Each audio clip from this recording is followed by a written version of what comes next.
Oiê, eu sou a Jessna e nesse vídeo aqui eu vou tentar trazer alguns pontos positivos e negativos sobre o Redragon Surara Pro. Esse teclado que eu já tenho há cerca de 1 ano e 10 meses, mais ou menos, então digamos que eu já adquiri uma certa convivência com ele, pelo menos o suficiente para levantar aqui alguns pontos positivos e negativos para vocês conseguirem colocar numa balança aí e verem se vale a pena ou não comprar esse teclado ainda em 2024. Para começar, eu queria falar sobre a durabilidade desse teclado comigo. Eu já tenho ele aí há quase 2 anos e ele nunca apresentou nenhum tipo de problema. Nem no cabo, que apesar de ser um cabo emborrachado, nunca demonstrou nenhum tipo de, desgaste ou querer descascar, nem nada do tipo. Nem nos switches, que é o principal medo da galera aí quando a gente fala de um teclado da Redragon. Então, comigo ele nunca demonstrou nenhum indício de double click, nunca demonstrou nenhum indício de algum problema nos switches. Eu nunca precisei nem colocar limpa contato nos switches. Eu só faço limpar o teclado e ele funciona perfeitamente bem nesse tempo todo, né? Nesses 2 anos aí. O primeiro ponto positivo que eu acho que esse teclado tem é a sua construção. Ele tem essa base aqui toda de plástico, essa case, né? Toda de plástico,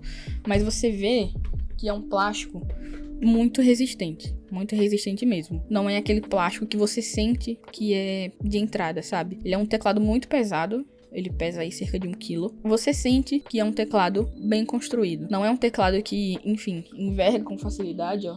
Vocês podem ver que eu faço a maior força do mundo e ele não dá nem indícios de que vai envergar. Então, para você conseguir quebrar alguma parte da case desse teclado, você tem que se esforçar muito. Eu acho que é muito impossível. Outro ponto positivo que eu consigo trazer para vocês sobre o Surara é a sua iluminação. Ele tem uma iluminação RGB aí muito bonita, muito forte. E para mim, pelo menos, particularmente falando, é um quesito que é indispensável em um teclado pra mim. Então a iluminação dele é muito bonita, principalmente à noite, não deixa a desejar em nada. E essa iluminação também é controlada por um software, né? Software bem básico da Redragon mesmo, mas que dá ali pra mudar os efeitos, mudar as cores, ou deixar nesse padrão de cores aqui, que é o famoso RGB. Então, pra mim, isso é um ponto muito positivo, que já era de se esperar também, se tratando de um teclado da Redragon. Geralmente, eles não deixam a desejar nesse quesito de iluminação. O layout do Surara Pro também, eu considero outro ponto positivo, mas aí varia muito de, gosto e preferência de cada um. Pra mim, eu considero isso um ponto positivo, tendo em vista que não é muito comum hoje em dia a gente ver teclados com layout ABNT2. Para mim, eu considero isso um ponto positivo, apesar de não dar mais tanta preferência para um layout ABNT2 hoje em dia, né?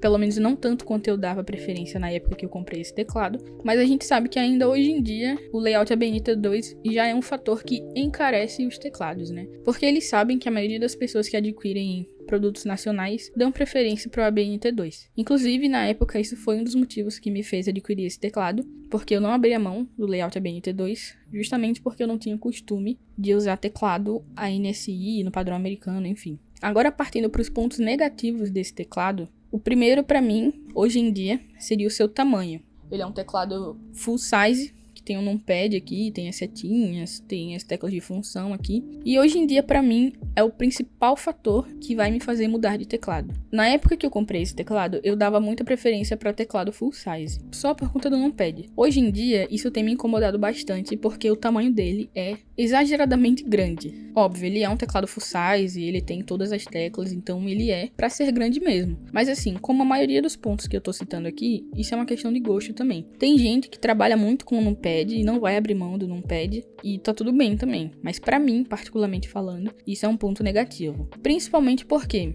além de ser full size, a sua estrutura também eu acho muito grande e acho que dava pra compactar um pouco mais. Aqui entre o numpad e as setinhas, tem esse espaço aqui que já existem teclados que são full size, que tem numpad, que tem as teclas de função aqui, que tem as setinhas, mas que são um pouco mais compactos. Oi pessoal, Jessna do futuro aqui.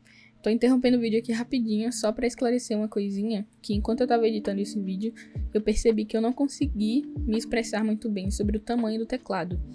Então, na verdade, esse modelo de teclado que eu falei, que é um pouco mais compacto e tal, ele é o layout 90%. Vou deixar na tela aí pra vocês o exemplo do Mechanic K500, que é um teclado que ficou super famoso aí no AliExpress, por ser um teclado super custo-benefício e tal. Ele é um bom exemplo desse layout, porque ele tem as setinhas, tem um teclado numérico, não tem as teclas ali de funções exclusivas, tipo print screen, home, delete. Não tem exclusiva, mas tem embutida. Então, por isso, ele é um pouco mais compacto. E aí, o que eu quis dizer é que se fosse última opção ter que ter um teclado full size e não tivesse pra onde correr, você não pode ficar sem o numpad, não pode ficar sem as setinhas, é uma boa saída escolher um teclado nesse modelo 90%, nesse layout 90%, justamente por ser mais compacto. Mas enfim, era basicamente isso, vamos continuar. Então, pra mim, o seu tamanho, hoje em dia, é um ponto negativo. E também é o principal ponto que vai me fazer trocar de teclado, justamente por isso. Porque o tamanho dele atrapalha a mobilidade do mouse aqui pra mim. Falando um pouco sobre seus switches, o Surara Pro, ele tem as opções aí de switch Blue, Red e Brown, né, o marrom. Eu escolhi o switch Blue, que na época também eu dava preferência pra switch Blue, porque eu gostava da sensação tátil e gostava do barulho. Hoje em dia, pra mim, isso já é também um ponto negativo. Esse teclado, ele é muito barulhento, muito mesmo, assim. Óbvio, eu sei que switches blues realmente são os mais barulhentos do mercado, teclados com switch blue realmente são barulhentos, e na época que eu comprei esse teclado, eu sabia disso. Eu escolhi por isso, inclusive, porque eu gostava do som e da sensação tátil. Hoje em dia, pra mim, é um ponto muito negativo, principalmente pra mim que moro com os meus pais, e à noite eu quero jogar, quero fazer alguma coisa, minha mãe reclama do barulho. Eu também já perdi a paciência com o barulho desse teclado. Enfim, a digitação nele é muito boa. Eu particularmente gosto muito de digitar em teclado com switch blue, mas venhamos e convenhamos que esse teclado parece uma metralhadora e é impossível de usar esse teclado de madrugada.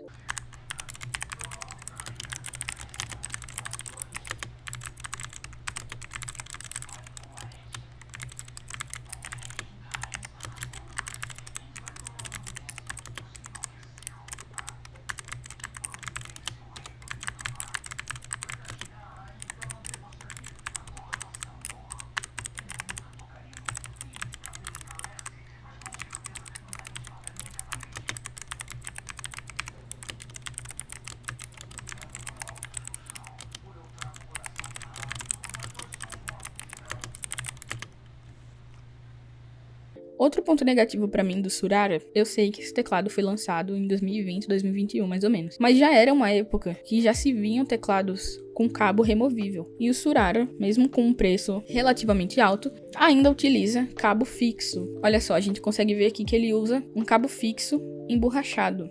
Pô, Redragon, 2020 e 2021... a gente sabe que já existiam teclados aí com cabo removível, tipo C e tudo isso. Então eu acho que isso aqui foi mais pra economizar no teclado, só que mesmo assim o preço dele é muito alto. Então pra mim não justifica um teclado nesse nível de preço, se assim a gente pode falar, ter um cabo fixo. Pra mim isso é um ponto muito baixo, um ponto muito negativo nesse teclado, que até teclados aí importados da China, no AliExpress de, sei lá, 180, 150 reais, já vem com cabo removível. E por fim, pra mim, o principal ponto negativo do Surara Pro, na minha opinião, é o seu preço, que atualmente a gente consegue encontrar aí na faixa dos 290 em uma promoção até seus 340, 350, dependendo de onde você vai comprar.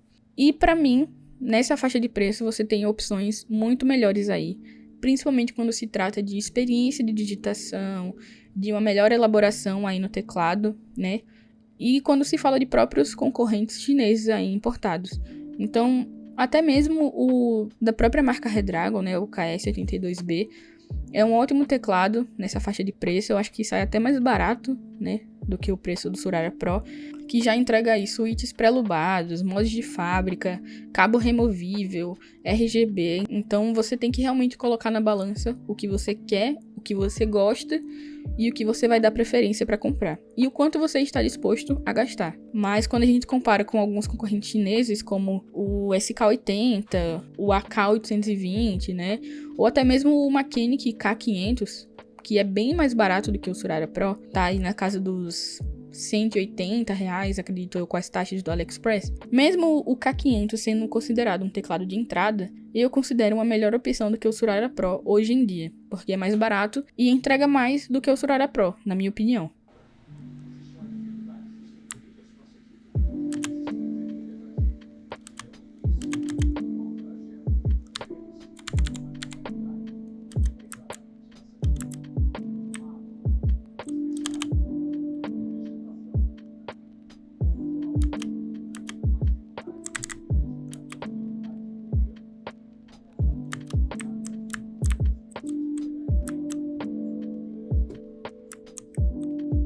Enfim, pessoal, na minha opinião, o Surara Pro poderia entregar muito mais do que ele entrega, mas isso depende muito do que você quer, do que você vai dar preferência quando você vai adquirir um teclado. Tem pessoas que não gostam de importar teclados, tem pessoas que realmente dão preferência para o ABNT 2, ou tem até gente mesmo que é fã da própria marca Redragon. Mas na minha opinião, o Surara Pro não é mais uma boa opção em 2024. E para falar a verdade, eu não sei se em algum momento ele foi uma boa opção, principalmente na questão da experiência de digitação e até mesmo do seu cabo, que eu acho inadmissível em 2024 você querer adquirir um teclado que o cabo ainda não seja removível. Mas gosto é gosto e cada um sabe o que prefere. Então foi isso. Espero que eu tenha ajudado vocês, que eu tenha conseguido trazer minha experiência sobre o Surara Pro. Qualquer dúvida vocês podem deixar nos comentários e a gente se vê em um próximo vídeo. Tchau, tchau!